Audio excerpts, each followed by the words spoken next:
Alors bonjour, aujourd'hui donc on se retrouve pour la suite du thème 4. Alors la semaine dernière on s'était intéressé aux notions de son pur et de son composé.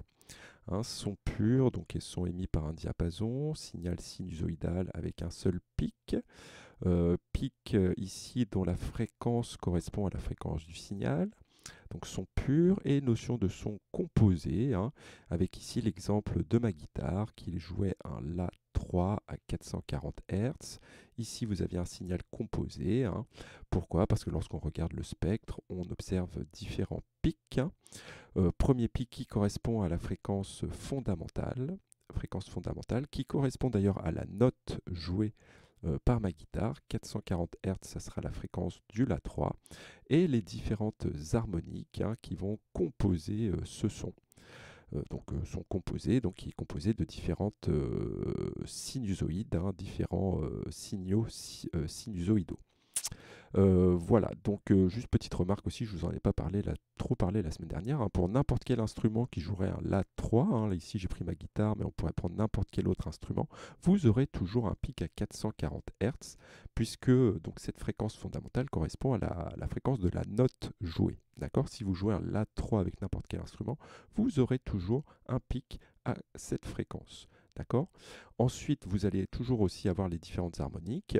Par contre, pour les différents instruments, vous aurez des amplitudes ici pour les harmoniques différentes. Et c'est ça qui va nous permettre de reconnaître le son de deux instruments différents. Un La émis par une guitare et un La émis par un piano, eh bien en fait notre oreille est capable de différencier les deux instruments. Pourquoi? Eh bien tout simplement parce que les harmoniques ici vont avoir des amplitudes différentes. Et c'est ça qui va nous permettre de reconnaître le son de deux instruments. C'est ce qu'on va appeler en musique le timbre d'un instrument. Le timbre d'un instrument va être défini par rapport à l'amplitude de ses harmoniques. Voilà, c'était une remarque par rapport à la semaine dernière. Ok, donc nous, on va s'intéresser aujourd'hui au son émis par une corde dans un instrument. Donc là, ici, on va prendre le cas d'une guitare. Il existe plein d'autres instruments à cordes, comme le violon, la contrebasse ou même le piano. Bon, la différence, c'est que là, la guitare, c'est un instrument à cordes pincées. On pince la corde, alors que par exemple dans un piano on vient taper, on vient taper sur la corde. Bon bref, donc plein d'instruments à cordes. Nous on va s'intéresser, donc au son émis par une corde.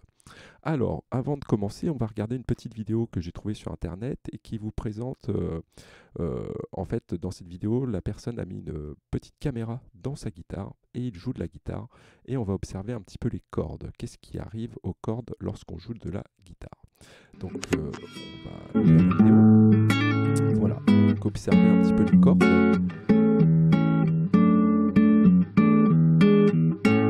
Vous voyez que les cordes, eh bien, qu'est-ce qui leur arrive? Eh bien, elles vibrent. Elles vont vibrer, toutes les cordes là ici, elles vibrent. Elles vont vibrer d'une certaine façon, en fait, et ça va être l'objet de l'activité aujourd'hui. D'accord? Petite parenthèse, ceci est une chanson d'Eric Clapton, Tears in Heaven. Je vous invite à l'écouter, c'est très joli. Bref, donc vous voyez, les cordes vibrent d'une certaine façon. Alors, c'est ça qui va m'intéresser aujourd'hui. Avant qu'on s'intéresse à cette corde qui vibre, on va regarder un petit peu quelques caractéristiques de la guitare pour bien fixer les choses. Donc on va regarder quelques parties importantes dans la guitare. Alors, première chose, bon déjà dans une guitare vous avez 6 cordes qui possèdent une certaine longueur. Les 6 cordes ont quasiment toutes la même longueur. D'accord? Ces cordes d'ailleurs qui sont séparées, en fait, qui sont maintenues, on va dire, entre deux parties, là, les deux parties blanches ici qu'on appelle des sillets. Là ici vous avez le sillet de tête et le sillet du chevalet. Donc ces cordes vibrent entre ces deux sillets. Autre partie importante dans la guitare, vous avez cette partie ici où vous avez ce qu'on appelle des mécaniques. Donc ces mécaniques, c'est quoi? C'est Euh, c'est quelque chose qu'on tourne, mais je trouve pas le mot, j'avais le mot, je ne l'ai plus. Donc on tourne ici, on va faire tourner cette mécanique. À quoi ça va servir? En fait, ça va faire tourner donc ici cette partie et ça va tendre la corde. Donc on va tendre plus ou moins la corde, il va y avoir ce qu'on appelle une certaine tension, hein. On va donc tendre plus ou moins la corde. En général, ces mécaniques, elles servent à accorder la guitare. Bref, donc ces cordes, elles ont une certaine longueur identique, elles ont une certaine tension. Et autre chose importante dans la guitare, c'est que donc là vous avez 6 cordes, hein. Ici on a un zoom sur ces cordes. Ces 6 cordes sont entre guillemets différentes. En fait, si on remarque bien, elles ont des épaisseurs différentes, hein. La corde qui est en haut ici est plus épaisse que celle qui est en dessous, qui est plus épaisse que celle-ci, et ainsi de suite. D'accord? Donc vous verrez, on va introduire une grandeur qu'on appelle la masse linéique de la corde. Bref, on en reparlera tout à l'heure. Voilà, donc des longueurs identiques pour les cordes, des tensions différentes. Qu'est-ce que je voulais dire aussi? Vous avez ici ce qu'on appelle donc les barres qu'on voit ici, hein, ce qu'on appelle des frettes. En fait, quand on joue de la guitare, on vient placer ses doigts entre deux frettes, hein. Par exemple, je viens appuyer ici assez fortement, j'appuie. Et du coup, qu'est-ce que je fais en fait quand j'appuie ici? Je modifie la longueur de la corde. En fait, j'appuie ici, hein, la corde maintenant ne va pas vibrer entre les deux sillets, elle va vibrer entre cette frette et le sillet ici. Donc hop là, donc je vais modifier ici, hein, quand je joue de la guitare, je vais modifier la longueur de ma corde. Voilà, donc ça c'est important. Dernière chose aussi pour être totalement complet, donc la corde va vibrer. En fait, qu'est-ce qui se passe au niveau de la guitare? En fait, si on fait vibrer une corde, hein, en fait, elle va émettre un son, hein. Elle peut faire vibrer l'air autour, hein, et comme on a vu, hein, le son c'est une vibration de l'air. Donc la corde peut faire vibrer l'air et puis on peut entendre. Bon, par contre, une corde qui vibre comme ça, hein, elle peut émettre un son mais qui va être très très faible. On l'entendra quasiment pas. Donc en fait, c'est quoi l'intérêt ici dans la guitare de la caisse, en fait, ce qu'on appelle la caisse de résonance? En fait, la corde va vibrer. Cette vibration, en fait, elle va être transmise justement au sillet du chevalet. Le sillet va se mettre à vibrer, qui va faire vibrer cette partie ici qu'on appelle le chevalet. Donc le chevalet va vibrer. La vibration du chevalet va être transmise à cette partie, hein, qu'on appelle la table d'harmonie, hein, pour la guitare, c'est une guitare acoustique. Donc toute la table ici va vibrer et ensuite ça va faire vibrer la caisse de résonance et c'est comme ça qu'on va pouvoir émettre un son suffisamment ample. Voilà donc pour une guitare et ses caractéristiques. Alors moi ce qui m'intéresse, hein, on a vu que les cordes elles vibraient, hein, sur la petite vidéo. On va s'intéresser plus en détail à la vibration de cette corde. Alors je vous ai capturé ici une simulation en fait qui vous montre comment vibre une corde lorsqu'on la pince, hein, lorsqu'on la joue. Donc on va observer cette dernière corde ici qui va vibrer. Donc là on observe, hein, ici la corde qui vibre. Alors elle vibre de façon complexe, hein, elle vibre de façon périodique, hein, ça se répète. D'accord, la vibration se répète dans le temps, mais elle vibre de façon assez complexe. Donc moi, ce qui va m'intéresser, avant que vous passiez à l'activité expérimentale proprement dite, on va regarder un petit peu comment va se décomposer un petit peu cette vibration de la corde. Alors pour cela, je vais vous montrer une autre vidéo d'une expérience qu'on appelle l'expérience de la corde de Meld. Alors Meld, c'est un scientifique. Alors vous allez voir un petit peu c'est quoi le dispositif expérimental.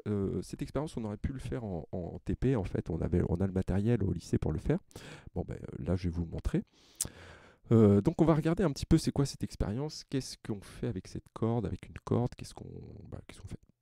Alors voici le dispositif expérimental. Vous avez donc ici une corde, hein, une corde qui va posséder une certaine longueur. Corde sur laquelle va être accrochée ici une petite masse, hein, un objet pesant, et qui va donc introduire une tension, hein, je ne sais pas si vous vous rappelez en seconde, c'est une force en fait, hein. Il va y avoir une force qui va s'appliquer sur la corde. D'accord, c'est ce que je fais avec mes mécaniques quand je tends la corde. Donc une corde d'une certaine longueur, ici une masse qui va tendre la corde, et ici vous avez un vibreur qui est relié à un générateur. Ce générateur ici va nous permettre de régler la fréquence de vibration de ce vibreur. En fait, le vibreur, il va se mettre à vibrer. Ici, il va faire des allers-retours et il va faire vibrer la corde. D'accord? Et ici, on va pouvoir gérer la fréquence de vibration de ce vibreur. Alors, regardons un petit peu ce qui va se passer. Alors, je vous parle de fréquence de résonance, vous allez voir. Donc là, on est à 14-15, on augmente la fréquence de vibration du vibreur.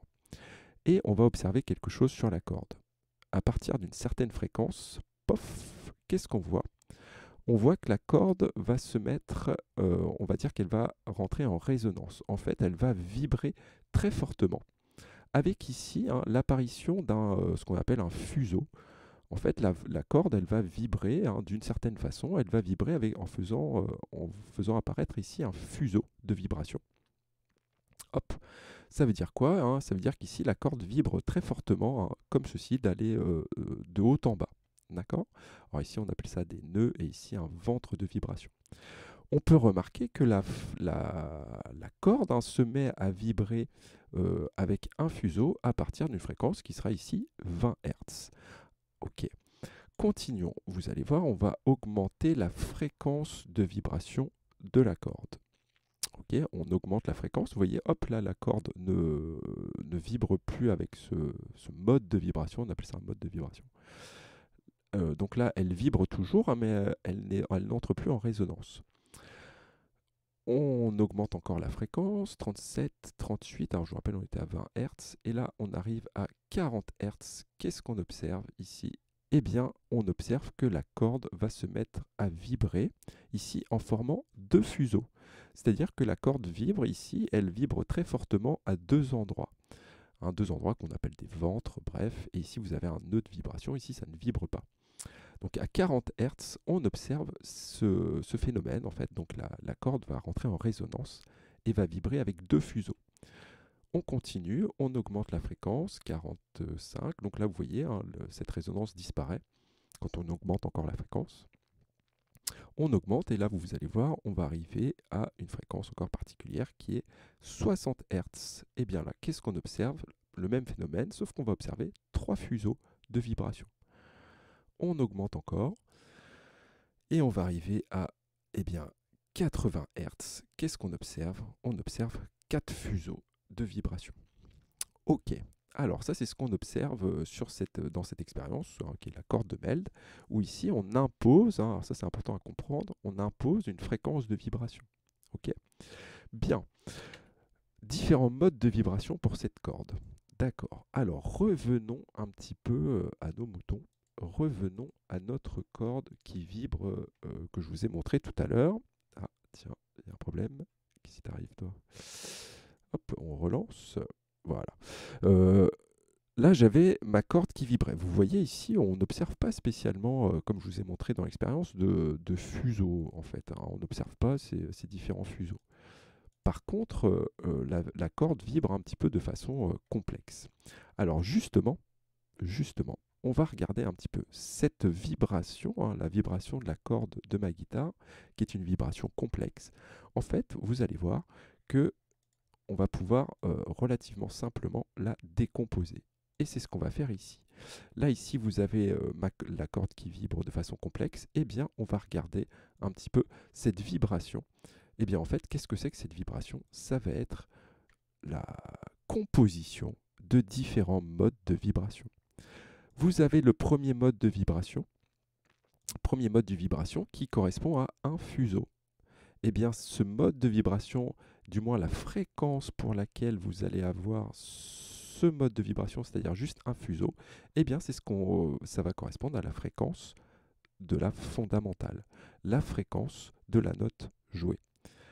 Ensuite, eh bien, en fait, vous avez la corde qui vibre aussi dans ce mode, c'est-à-dire avec les deux fuseaux. Ce mode de vibration correspond à quoi?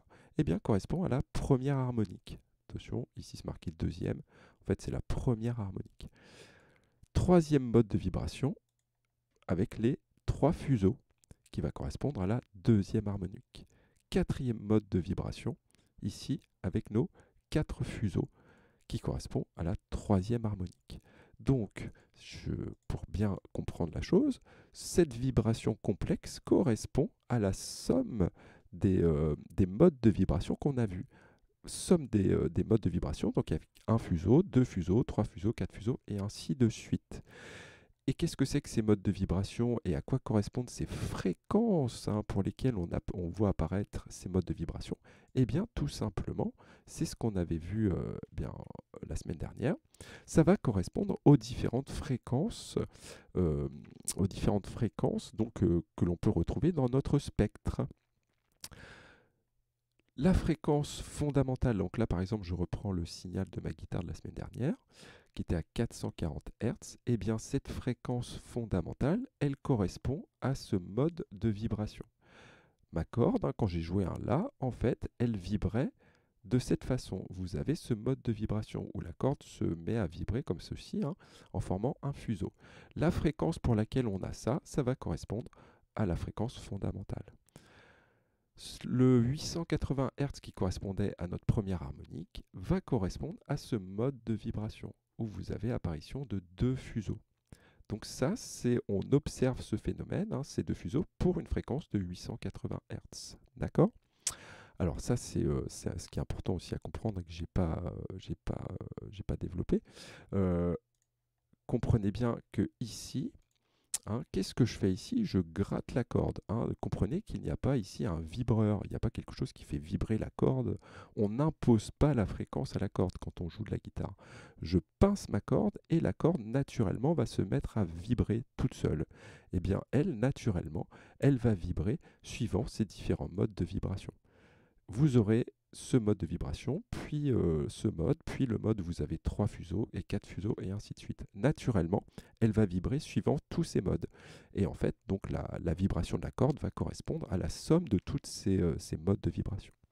Et c'est ce qu'on retrouve dans le spectre de la guitare, dans le spectre du signal sonore de la guitare.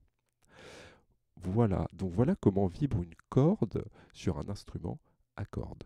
D'accord? Donc fréquence fondamentale, un fuseau. Fréquence de la première harmonique, deux fuseaux, et ainsi de suite. Bien, j'espère que c'est clair. Maintenant, nous allons passer à l'activité expérimentale proprement dite. Alors, avant qu'on regarde ce que je vous demande de faire, donc ce fichier sera disponible sur le NT dans l'espace des groupes. Si vous n'arrivez pas à imprimer ce fichier, n'hésitez pas, il n'y a pas de problème, vous pourrez déjà faire pause pour lire les différents documents. Là, je passe devant les documents. N'hésitez pas à faire pause pour les lire. Et donc, vous aurez des questions. Tout simplement, si vous arrivez à imprimer, vous répondez aux questions sur la feuille. Sinon, vous prenez une feuille, vous écrivez thème 4, activité expérimentale, et vous noterez les réponses. Qu'est-ce que je voulais dire aussi? Donc ça, c'est sur le côté pratique. Alors, maintenant, on va regarder qu'est-ce que je vous demande dans l'activité expérimentale et comment on va faire. Donc, vous allez voir, l'objectif de cette activité, ça va être de montrer comment varie la fréquence fondamentale, c'est-à-dire lorsqu'on observe un fuseau, comment varie la fréquence fondamentale du son émis par une corde en fonction de différents paramètres. Ok, vous allez voir, on va faire varier différents paramètres et on va voir comment va varier la fréquence fondamentale du son émis par la corde. Alors pour cela, en fait, on va utiliser, puisque on ne peut pas faire l'expérience, on va utiliser une simulation. Simulation qui sera disponible ici. Alors, faudra taper @click et vous aurez ici le code à rentrer. Attention, cette simulation n'est visualisable, on va dire, que grâce à Mozilla Firefox. Si vous l'ouvrez avec Google Chrome, ça ne fonctionne pas. Si vous voulez l'ouvrir avec votre téléphone portable, ça ne fonctionne pas. Voilà. Donc il faut absolument un ordinateur avec Mozilla Firefox. Évidemment, si vous vous ne pouvez pas visualiser ça, eh bien, tout simplement, vous allez aller après à la deuxième vidéo qui vous présentera les résultats des expériences et de la correction. Si vous pouvez, vous allez voir, vous allez pouvoir faire vous-même les expériences, vous allez voir, vous allez avoir des tableaux à compléter, vous allez pouvoir le faire tout seul et puis après observer la correction. Donc vous avez un premier dispositif, je vais vous montrer un petit peu l'animation, et vous avez un document qui vous présente les modes de vibration d'une corde. C'est un petit peu ce que je vous ai expliqué juste avant. Vous pourrez relire s'il vous plaît, mais si vous voulez, mais c'est ce que je vous ai expliqué auparavant. Alors, simulation, qu'est-ce que c'est que cette simulation? Je vais vous la montrer juste après. Première chose, vous allez voir, bon, je vous pose des questions, hein, c'est des relatifs au document, ça vous pouvez y répondre même en observant le début de la vidéo. Et ensuite, vous allez avoir une étude expérimentale. Alors, je vous dis, hein, influence de différents paramètres sur la fréquence fondamentale de la vibration d'une corde. Alors, qu'est-ce que c'est que cette animation? Je vous la présente donc sur Firefox. Voici, en fait, c'est l'expérience de la corde de Meld que je vous ai présentée en vidéo tout à l'heure. Donc, qu'est-ce qu'on peut faire dans cette simulation? On peut modifier pas mal de choses. Bon, déjà, vous avez un vibreur ici. On peut modifier, hein, la fréquence du vibreur. Et vous voyez ici, on peut voir apparaître les différents modes de vibration sur la corde. Donc là, on peut faire varier la fréquence du vibreur. On peut faire varier ici dans l'animation la longueur de la corde. D'accord? Alors, de 100 cm, 1 mètre, jusqu'à 50 cm pour la longueur de la corde au maximum. Et autre paramètre qu'on peut faire varier, c'est la masse, ici la valeur de la masse que l'on positionne. Donc on peut changer la valeur de la masse ici. En fait, qu'est-ce qu'on change? On change la tension exercée sur la corde. Donc voici les différents paramètres qu'on peut modifier dans l'animation. Qu'est-ce que je vous demande? Je vais vous montrer juste rapidement la première mesure. Donc, influence différents paramètres. Première chose, vous allez voir, on va s'intéresser à la longueur de la corde. Donc, je vous demande à la première question, mesurer en faisant varier la valeur de la fréquence de vibration. Donc, mesurer la fréquence fondamentale pour les longueurs de corde indiquées dans le tableau. On fixera la masse M égale 36 grammes, puis compléter le tableau de résultats. Donc, par exemple, je vous dis de vous placer de prendre une longueur de 100 cm, 36 grammes, et je vous demande de mesurer la fréquence fondamentale de la corde. Hop, ici, donc là on est bien à une longueur de 100 cm, on se place à 36 grammes, et là l'objectif va être de faire varier la fréquence pour obtenir la fréquence fondamentale. Je vous rappelle, hein, que la fréquence fondamentale, c'est lorsqu'on observe un fuseau. Eh bien, je cherche pour quelle fréquence on va observer un fuseau. Hop, je diminue, hop là, et voilà, vous avez apparition d'un fuseau. Donc la fréquence fondamentale de la corde, de cette corde qui fera donc 1 mètre et pour laquelle on a mis une masse de 36 grammes, sa fréquence fondamentale sera 5 Hz. Donc ici dans le tableau, ici vous mettrez 5 Hz. Ensuite, eh bien, vous passez à 80 cm. Je voulais quand même vous montrer 80 cm pour la longueur. Hein. Évidemment, ne vous mettez pas à 80 ici, puisque vous ne pouvez pas. Hein, si vous mettez à 80, la longueur sera 20 cm. Donc là, il faudra se mettre à 20 cm ici pour avoir une longueur de 80 cm.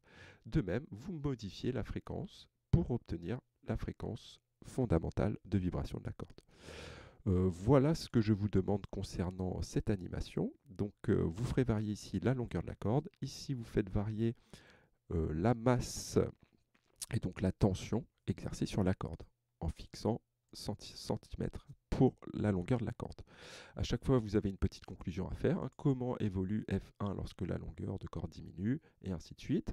Ensuite je vous pose une petite question. Vous allez essayer d'y réfléchir. Ensuite, on fera un petit bilan. Vous pouvez essayer de le faire, mais donc le bilan sera fait dans la correction. Voilà donc ce que vous avez à faire. Donc, comme je vous ai dit, si vous ne pouvez pas ouvrir l'animation, eh bien, rendez-vous dans la correction. Voilà, merci, à bientôt.